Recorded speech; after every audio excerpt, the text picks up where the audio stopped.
नमस्कार। प्राणी विविधता, diversity of animals, paper 1 zoology. इसके अंदर आज हम एक नया चैप्टर पढ़ेंगे और वो जो चैप्टर है आपका, that is Ascaris. My self doctor Nisha Jain, associate professor in zoology. आज का जो हमारा चैप्टर है वो है एस्कैरिस। इस चैप्टर के अंदर हम पढ़ेंगे classification of Ascaris, habit and habitat, geographic distribution, structure and function of male and female, life cycle of Ascaris, symptoms, complication of Ascariasis, diagnosis, treatment, control, and prophylaxis, that is prevention of the disease. Now इसका classification की अगर हम बात करें Ascaris की, तो it belongs to phylum Nematoda, class Chromadorea, order Ascaridida, family Ascarididae, genus Ascaris and species is lumbricoides.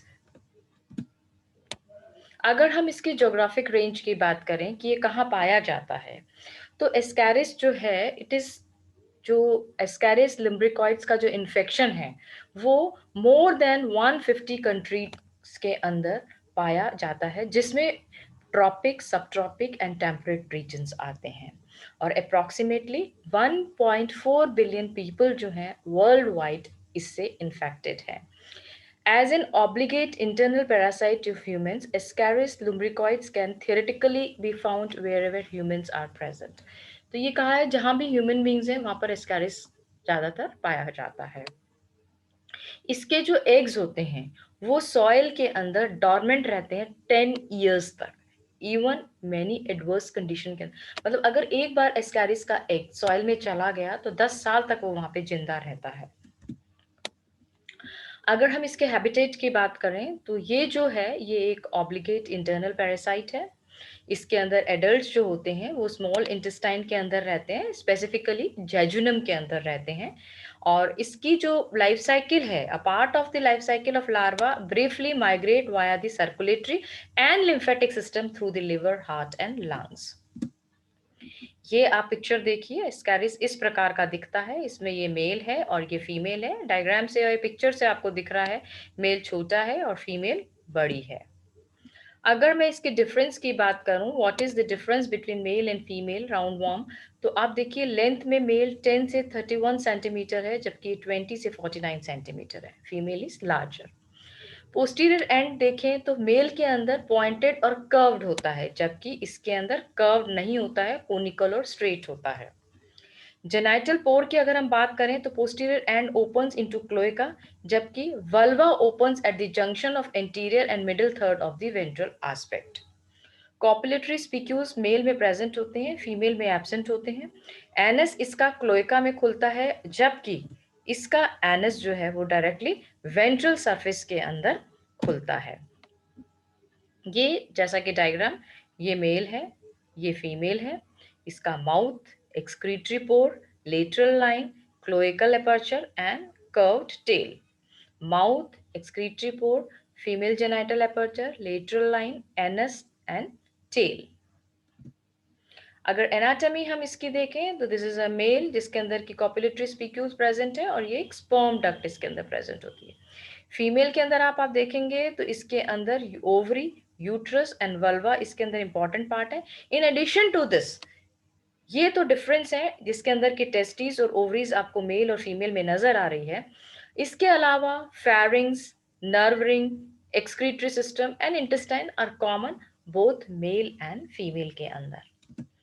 ये Ascaris के एग्स हैं, ये फर्टिलाइज्ड एग है और ये अनफर्टिलाइज्ड एग है। इसका स्ट्रक्चर आप देखिए, this is the unfertilised egg and this is unfertilised egg of the Ascaris. अगर हम लाइफ साइकिल की बात करें एस्कैरिस की, सबसे पहला स्टेप होता है इसका इंजेशन, देन इसका होता है माइग्रेशन। इंजेशन के अंदर क्या होता है कि जो एस्कैरिसिस के जो एग होते हैं वो सॉइल के अंदर होते हैं, ठीक है। एक्सीडेंटली अगर हम उस एग हमारी हैंड से, माउथ कॉन्टैक्ट से, अनकुक्ड फ्रूट वेजिटेबल से वो हमारी बॉडी में अगर चले जाते हैं तो यहाँ पे ये जो है लार्वा उन एग से निकल जाते हैं स्मॉल इंटेस्टाइन के थ्रू। जैसे ही हमने खाया, हमारी वेजिटेबल, फ्रूट, सॉइल या किसी के भी थ्रू हमारे इंटेस्टाइन में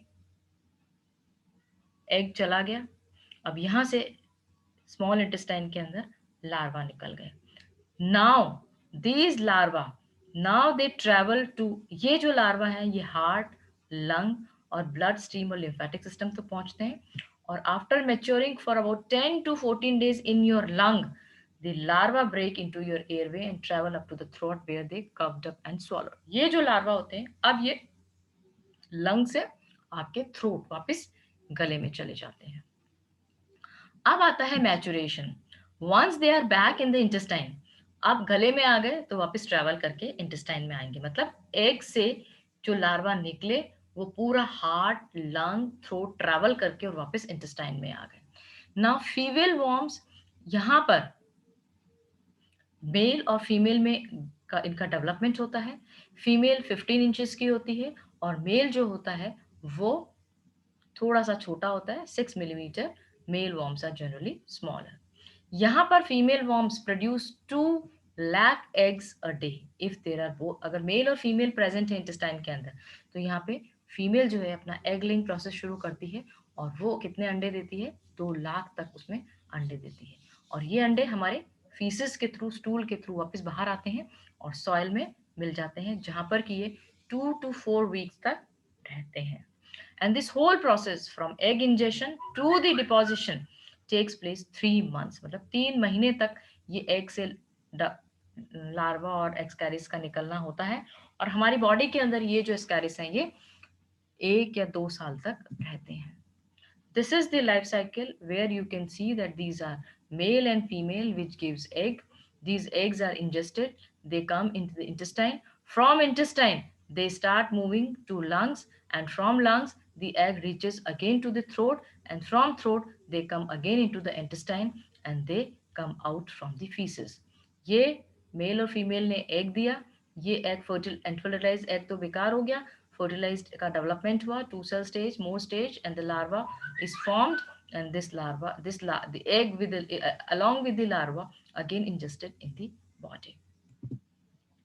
Now what are the complications? वैसे तो जब most of the cases ascariasis के अंदर mild केसेस होते हैं जहाँ पे कोई प्रॉब्लम नहीं होती है, जिसके अंदर वो एस्कैरिसिस होते हैं, लेकिन कई कॉम्प्लिकेशन केसेस के अंदर जैसे कि कई बार क्या होता है, इतनी ज़्यादा क्वांटिटी में एस्कैरिस हो जाते हैं कि वो अपने इंटेस्टाइन को ब्लॉक कर देते हैं।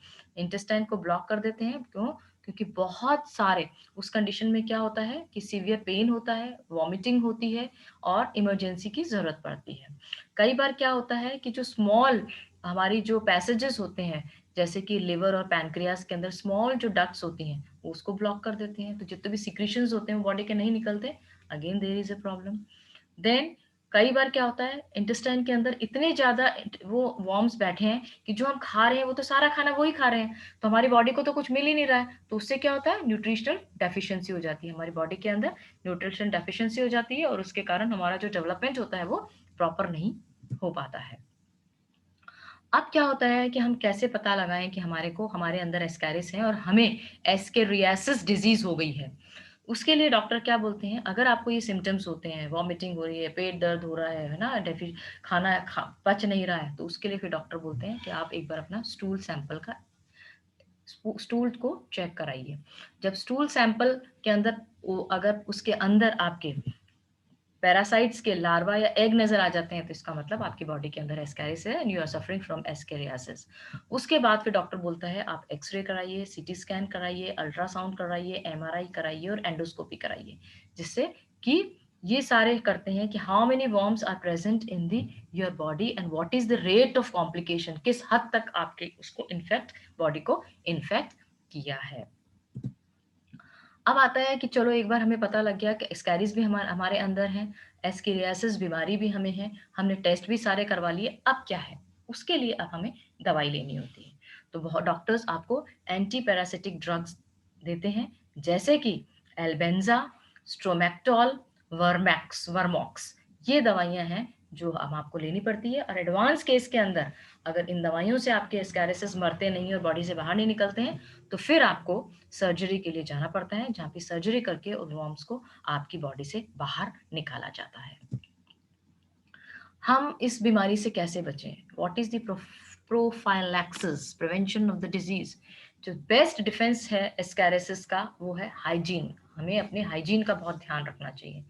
हमें before handling food always wash your hands with soap and water, wash fresh fruits and vegetables thorough. खाना खाने से पहले अपने हाथ हमेशा साबुन से धोएं। वेजिटेबल्स और फ्रूट्स को बहुत रगड़ के पानी से धो के काम में लें। और use only bottle water and avoid raw vegetables unless you can peel and wash them. Bottle water drink करें, गंदा पानी नहीं पिए। तो ये हमने बात करी एस्कैरिस और एस्केरियासिस के बारे में। Thank you. मैं इस चैप्टर को यहीं ख़त्म करती हूँ। थैंक्स।